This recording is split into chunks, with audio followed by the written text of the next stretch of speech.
Alright guys, welcome back to the channel. And last video, I thought we were screwed, and we still might be, but in the last video, the whole video is just depressing really. But you guys gave me a lot of support. I really do appreciate that. The comments blew up on that video. You guys are giving me a bunch of support, and I truly appreciate that, guys. It made me feel a lot better, because at that point when I made that video, I was to my breaking point, man. I was ready to just quit everything.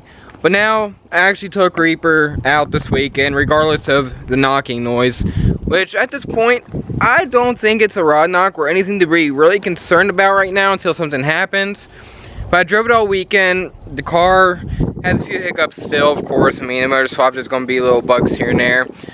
But yeah, the car, I drove it all weekend. Probably put a little over 100 miles on it. I did give it its first little pull.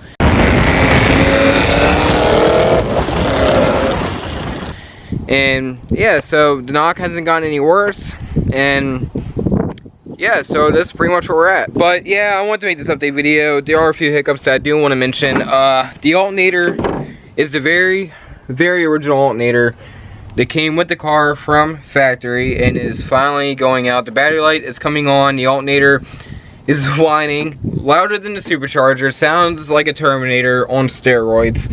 And another issue is going down the road, it has like a little hiccup. It has hesitation. I give it just a little bit of throttle, but when I go full throttle, my tuners are gonna hate me for this. I went full throttle on this thing, and it actually runs good. The air fuel ratio is good at full throttle, but like normal throttle, it hesitates. Sometimes it drops down to, the air fuel ratio drops flat 10 and runs rich.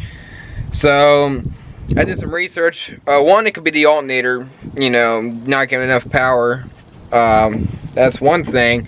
Another thing that I did try was cleaning out the mass sensor, and that didn't work. There's no engine codes, but when you go full throttle, it runs fine. It doesn't hesitate. Air fuel reads normal. I'm at loss for words. So I'm gonna replace the alternator, and I do need to get another air fuel ratio gauge sensor, because the air fuel ratio gauge the last day, actually yesterday, when I drove it last, it blanked out. And I was nervous thinking the car was running lean. It's not running lean. It's fine. I did another data log on it, and I did some reading on it. I don't know much about data logging, but I did my own little bit of reading on it. I asked a buddy, because my tuner during the week is busy, or during the weekend, he's not in on the weekend. So I freaked out, sent my buddy a quick data log. He knows a little bit about data logging. But I'm still going to send the data log off to my buddy, or my tuner. Dang, I'm getting the names mixed up. Yeah, I'm going to get that fixed before I take it back out there, because the air fuel ratio gauge is important to have, especially on a boosted car like this. Because if it runs lean, that's like scary. So I was already out 40 minutes away from home when that went out, so I had no choice. I wasn't paying no tow bill, so if it blew up. Another motor, that's what it is. But yeah, so I do want to go over a few things that's been done to the car. Since the car is pretty much back for now, as long as this knock doesn't cause any more issues, as of right now, Reaper is back. I am happy. I drove it all weekend. Probably drove it further than I wanted to. I probably drove it an hour and a half away from home to drop my buddy off to his house. And yeah, man, the car's back for now. Hopefully it stays back. Hopefully, fingers crossed, guys. Fingers crossed.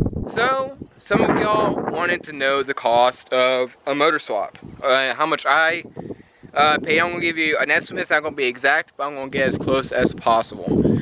So what is new to the car? What is new besides the motor? The motor is still a 4.62 valve. It is out of a 2005 Ford Explorer, and the cool thing about this is aluminum block. The Explorer's had an aluminum block, so it's lighter. It's got the it's actually a Wenzler block, but it's aluminum. It has the Romeo heads on it, which is kind of weird that they put Romeo heads on an aluminum Wenzler block. But you know what? It works out, and actually the car felt more spunky. It felt quicker. It felt more powerful. Felt more torquey with this new setup that I have. So another setup that I added, another thing that I added, long tube headers, BBK long tube headers to be exact. I've always wanted to do long tubes, but you guys know, on new edges, long tubes are a big hassle. It's actually harder to do than a motor swap. It's easier just to pull the motor out than put it back in, than to tear the K-frame out, the K-member, and yeah, it's just a big pain to do long tube headers on these cars. So while the motor was out, I'm like, hey, perfect opportunity to do long tubes.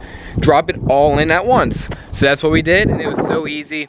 And I did have to get a new mid pipe. It was a catted H pipe. No more X pipe for now. I don't know if I want to go back. I kind of like the H pipe right now. But the thing is, I actually gave it to my buddy Anthony before the car blew up. Then the car blew up, and I said, you know, I'm going to do long tubes. So he said I could have it back. I told him he could have it back. I may end up just buying him one or finding him another one and buying it for him, because I feel bad. I don't want to keep this and not give it back, you know. So I'm going to do something for him. Yeah, it's got H pipe, technically off-road now, because I punched the cats out on it. It was catted, and man, it sounds so good. It doesn't sound so raspy. The drone isn't as bad. It has a good deep tone at just cruising, and when you crack into it, it sounds amazing. And I think the exhaust hub did help with the power. It gave it a little bit more power. And also, I don't know, I shut the hood already, but we also did an EGR delete while we were at it.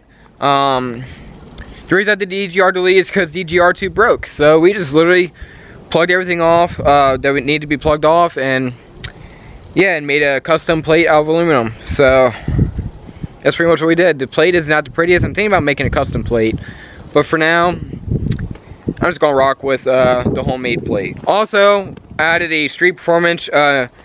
Everyone says McLeod. I don't know how you pronounce it. Around a few of my buddies call it Micheload. That's why I called it that. I saw all of you comment saying it's not Micheload, it's McLeod or something like that. I don't know. Either way, it's got a new clutch that's rated for around 400 horsepower. So I wanted to go on a budget on a clutch. I know, never go on a budget on a clutch, but I did. Mainly because I was low on funds. I was very low on funds after the long tubes and everything else. So the long tube headers were $631. The clutch was $283. The motor, I paid $350 for the motor, plus all the other odds and ends. I had to buy motor mounts, fluids. So the total of everything, estimated, I probably was missing something in here, but the total I paid was $1,474 right there. That is the rough estimate that I came up with on this motor swap. And the motor was pretty cheap, and the motor looks like it was super clean. It still looks super clean internally. That's why I was shocked on the knocking sound. So guys, it's definitely not a rod knock, I'm pretty sure. So give me your all's opinion. Go check out my last video. Decided to pull the V6 down. Haven't started this thing since it snowed last, and it did not want to start. I guess the starter is going out, but man, never thought I owned two Mustangs. Yeah, granted, that was not anything special, but still. But yeah, guys, got some big plans for this, and definitely this year, gotta get that fender replaced, because it's been a whole year with that Mako fender. I gotta say, it hasn't peeled or chipped or anything, but I just can't stand it mismatched. Gotta get that fixed. As long as everything stays good with the motor, there's gonna be some big plans for this thing. Not major big plans, like, you know, power wise, but yeah, there's gonna be a few changes to her. Already got some ideas in my head. Alrighty guys, there was the little update video. Hopefully we stay on track with the regularly scheduled program. Had so many video ideas before that happened, and of course, my luck, the rings went out of the other motor, whatever happened, we will do a diagnosis video. We will tear that motor apart and figure out what exactly happened. For more clapped out content and more Reaper content, make sure you subscribe, and see you guys in the next one.